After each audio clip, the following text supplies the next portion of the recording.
The raft. Mart and me made a raft for the river. Thick branches crisscrossed and tied with rope.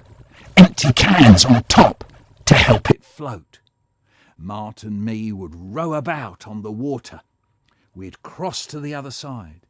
We'd row downstream, upstream, under the trees, between the fields. We'd be river rovers. The river would be ours. We made the raft at the water's edge.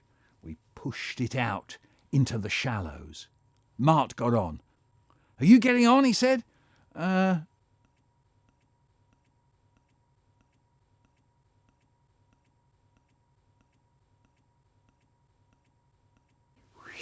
"Not yet," I said.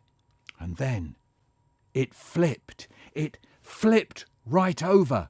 Mart was under the raft. The raft was on top of him. He was underwater. I couldn't lift it off him. The criss-cross branches were like a cage holding him down in the river water.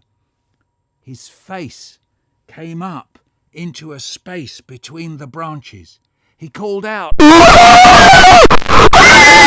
He went under again into the river. I tried to lift the raft, but he was clinging onto it underneath.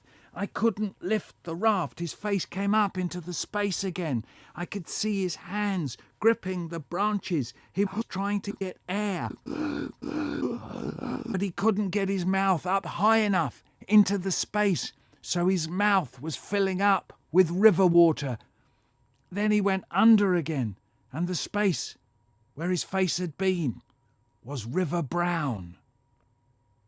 Mart's brother Tony stepped into the shallows, grabbed the raft and hoisted it up, with Mart still clinging to it.